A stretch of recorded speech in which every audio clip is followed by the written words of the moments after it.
Hi, I'm Evelyn Preciado, host of The Hierarchy, and right now we have YouTube sensation The Natural in the studio. Thank you for joining us. How are you? Thank you How for are you having feeling? me. I'm doing great. I'm doing great. How you doing? I'm good. I'm very good. Thank you so much for coming. So just to start off, everybody wants to know, where did The Natural come from? The origin of your name. The name. The name. Little known fact, I used to play a little ball growing up, Okay. played baseball, and my favorite movie as a child was a movie called The Natural. The main player, he called himself the Wonder Boy, he had his bat and everything, and that was my favorite childhood movie. Oh, and wow. when I started doing music, no one in my family has ever done music, so I kind of went on my own lane, my own path. And I was pretty good at it from the start, so they used to call me The Natural, and It kind of just stuck. Yeah. It was meant to be. Exactly.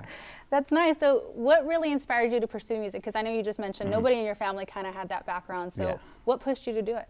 Yeah, no one specifically. I think it was just, wanting to find something I was passionate about. And the rebel in you sometimes makes you want to, go away from branch off from what everybody else is doing. I'm definitely an artistic, creative person, so music is something that I was never introduced to, but once I got introduced to it, that's when, I had to You pursue kind of it. just went for it. Yeah.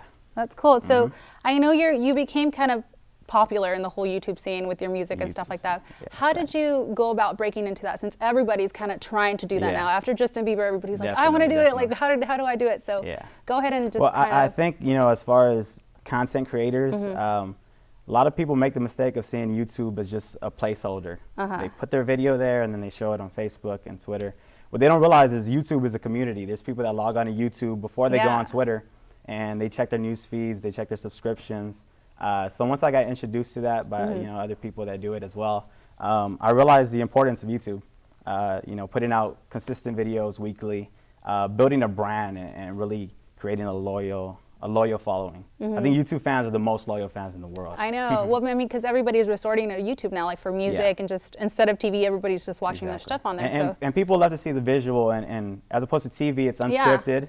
I know. We script some things. Yeah. But they really get to see the true person behind Who the you music, really are. behind the videos. Yeah, exactly. So I mean, if you can give any advice to anybody who's trying to really branch into the YouTube world, they just started, first video up, what would you suggest for them to really start doing? I would say the first thing is expect to fail a lot. Expect to hit a lot of roadblocks.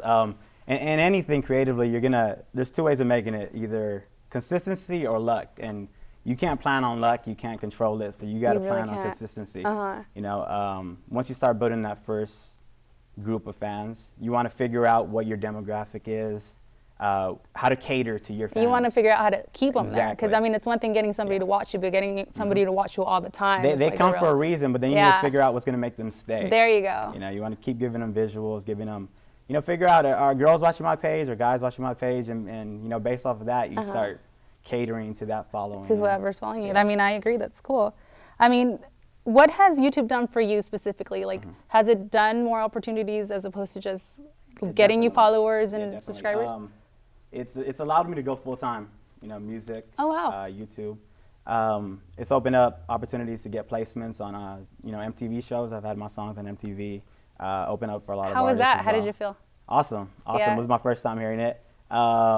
I think it was a show called The Wake Brothers. It was a new show on MTV this came out, and they used 3 of my songs in the first episode. That was the first time I ever saw that. They use your videos or just like your actual? Just the music in the background during the show. That is so cool. Since then, I got a few more, but YouTube is opening a lot of doors for a lot of people. Right now, if you turn on your TV, most of the commercials are, people that are in my same network of YouTubers, and we're starting to take over the game a little bit. I know, we're taking over the world.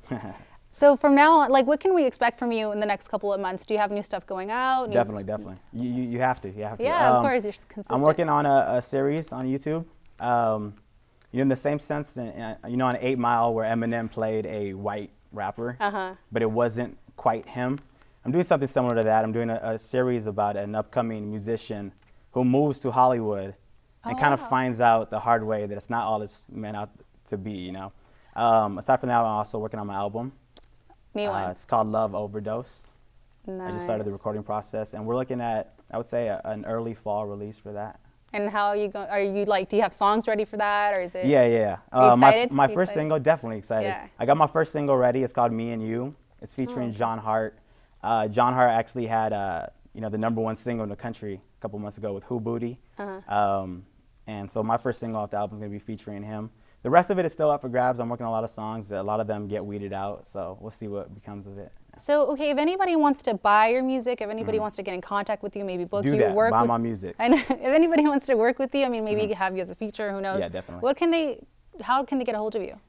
It's thenatural.com. The it's included. Okay. That takes people straight to my YouTube because that's my bread and butter. But all my links on there: Twitter @thenatural, Instagram It's The Natural, and as far as booking, I got the booking email and the info of all the sites. stuff on your YouTube. Yeah, and I know you just don't do music, right? Because I know you also do the whole sketch comedy. Yeah, the comedy stuff. Because I know we got a chance to check you out, and you have all these people. Like, how did you just decide to go from music to like skits? Well, also? the thing about working on an album is you get so entrenched in it, in the writing process specifically, that once you finish recording and you're waiting for it to get pressed, to get released, to go to iTunes, you feel like there's nothing to do with yourself. Like you have an audience kind of just like waiting for you. Have an audience waiting on you, and that's the last thing you want. Yeah. Because fans are fickle.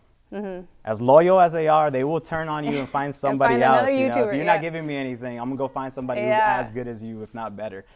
So yeah, I do sketch comedy. I do skits. I would love to branch off into acting and all that in the future. Oh wow. In the meantime, multi-talented. You know, music is still my main bread and butter. Your baby. That's cool. Well, I mean, that's all the time we have left for today, guys. If you would like more information about our guests or the show, please visit our Facebook at facebook.com/thehierarchy, or on YouTube you can go on /thehierarchy5 also. So don't forget to tune in next time. Here's a natural with Tour Guide. Go ahead and check him out.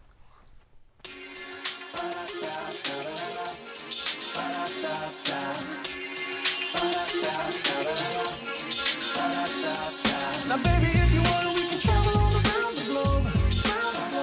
Or travel through the back road. We don't even need nowhere to go.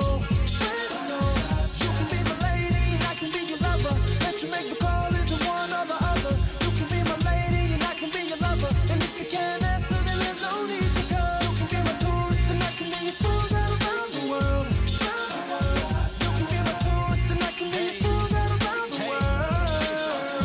Maybe we can ride out, maybe we can slide out to the little spot we call our own little hideout. And the things I rhyme about really makes you wonder, is he gon' only try to keep me to the summer? Likes me in the winter, keep him warm under covers. Is he gon' leave me when he's off doing numbers? But baby, you don't even have to worry, I ain't never gon' let you go.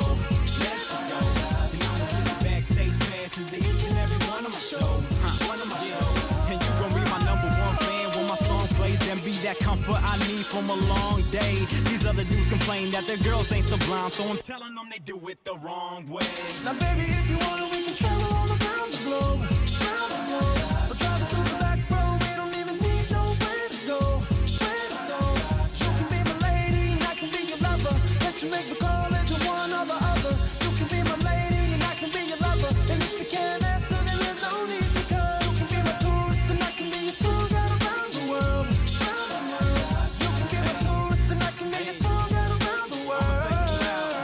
Yeah, now let's you and me try some new things and do it all on the budget of a shoestring. Now we can get dressed up like we movie stars, and we can front like everybody knows who we are. Then pretend like my ride is a Maserati and act as if we're speeding from the paparazzi. I'll stand at my porch acting like I'm the bouncer and tell you I